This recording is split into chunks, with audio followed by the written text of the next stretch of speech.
तो बच्चों आज भी न्यूमेरिकल सॉल्व करेंगे आज के लेक्चर में हम।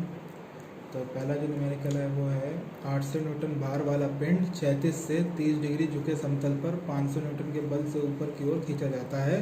बल नत समतल के समांतर है, घर्षण गुणांक ज्ञात करें।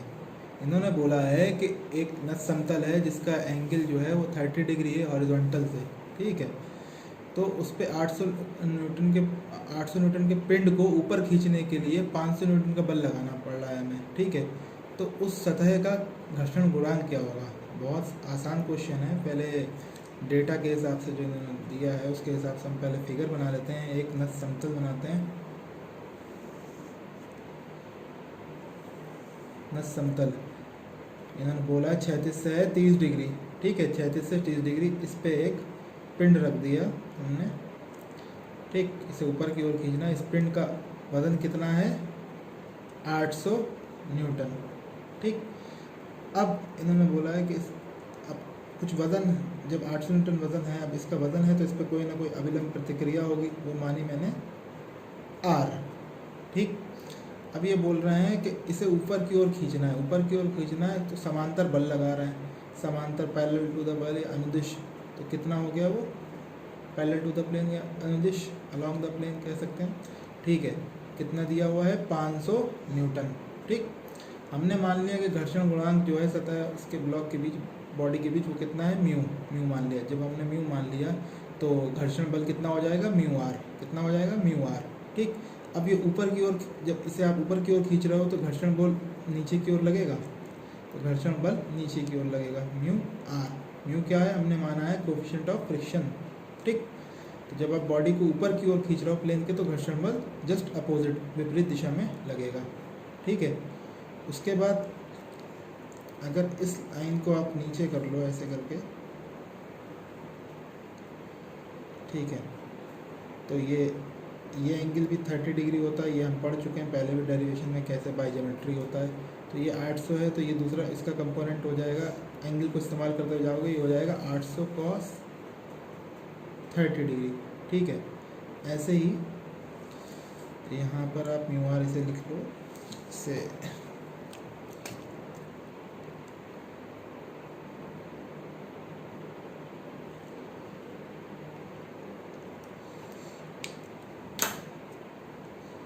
यहाँ पर एक इसका दूसरा एक 800 cos 30 आया और दूसरा कंपोनेंट आया इधर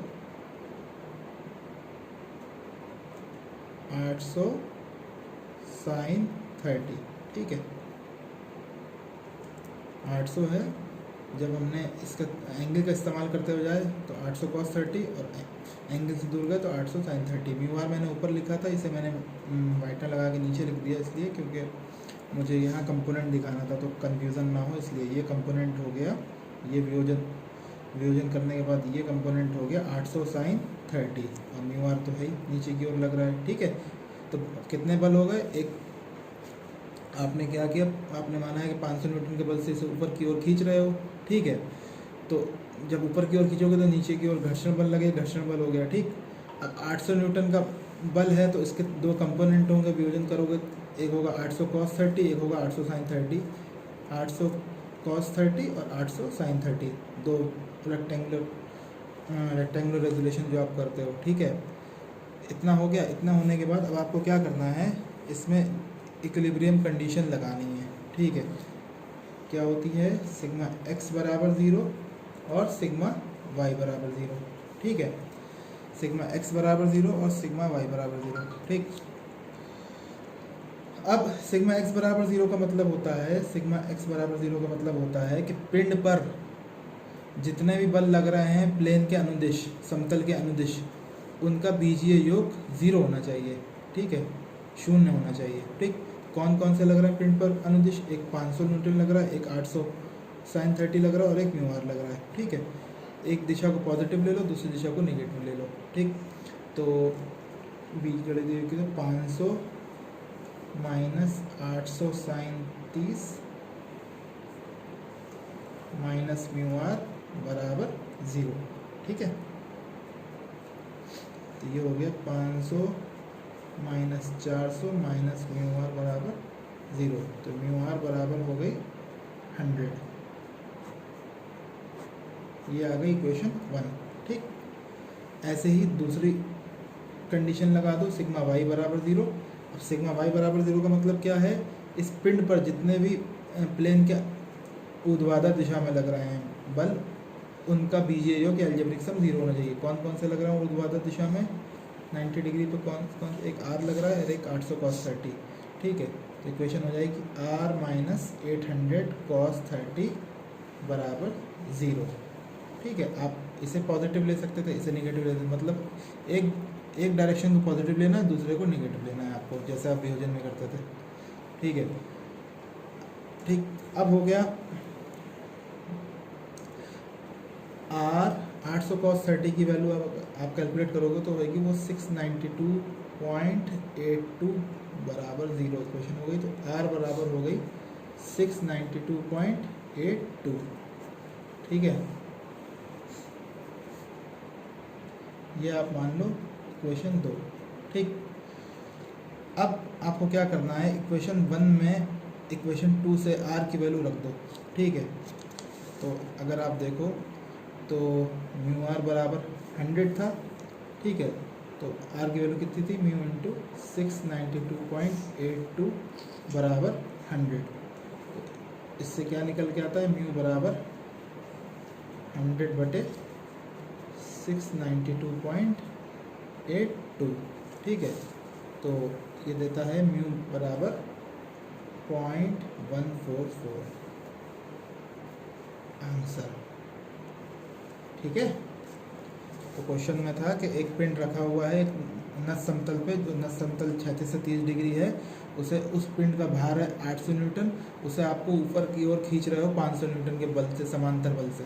ठीक है, तो इसमें घर्षण गुणांक हमें निकालना था। ठीक है, बस तो आपने कर लिया इस क्वेश्चन को, 500 न्यूटन का बल लगा दिया, 800 न्यूटन इसका वेट था, इसे रिजॉल्व कर लिया, एक 800 cos 30 हो गया, एक 800 sin 30 हो गया। अब ऊपर की ओर खींच रहे हैं तो म्यू आर नीचे की ओर लगेगा।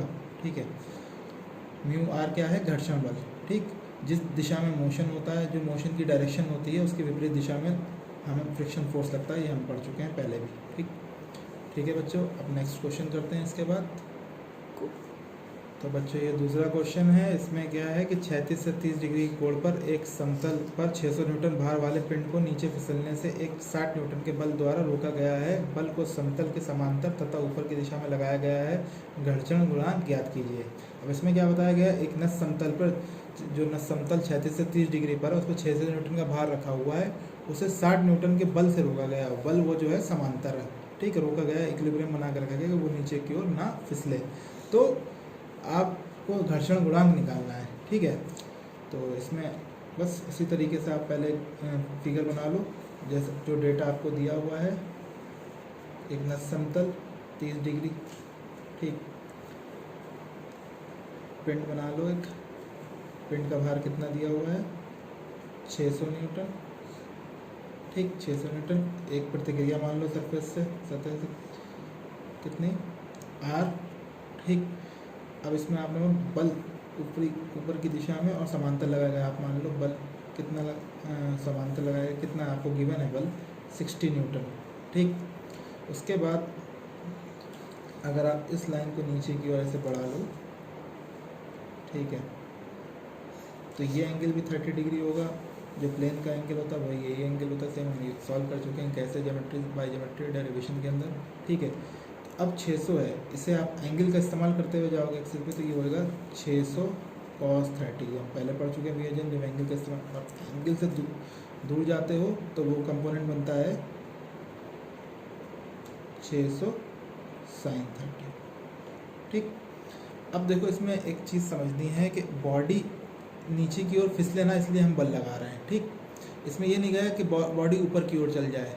ठीक, तो मतलब बॉडी नीचे की ओर फिसलने की कंडीशन में और हम उसे बल से रोके हुए हैं, तो हम तो रोके हैं, और बॉडी जब नीचे की ओर फिसलना चाह रही थी तो उसे घर्षण बल भी रोका होगा, तो घर्षण बल भी जस्ट ऊपर की दिशा में लगा होगा, क्योंकि बॉडी का मोशन जो है टेंस टू डाउनवर्ड है, नीचे की ओर फिसलने का मोशन है। ठीक, इसे हम रोके हुए हैं 60 न्यूटन से, लेकिन इसका मोशन जो है वो नीचे की ओर फिसलने का है, टेंस टू मूव डाउनवर्ड। ठीक है, तो हमेशा जब भी हमें नहीं दिया होगा कि बॉडी को ऊपर की ओर हम खींच रहे हैं, सिर्फ संतुलन बनाने की बात या नीचे फिसलने की बात, नीचे फिसलने से रोका गया या संतुलन बनाया गया, हमेशा फ्रिक्शन फोर्स की डायरेक्शन क्या होगी, बॉडी के मोशन के विपरीत होगी, ठीक। बॉडी नीचे की ओर फिसल सकती है, ठीक, तो फ्रिक्शन फोर्स की डायरेक्शन ऊपर की ओर, ठीक।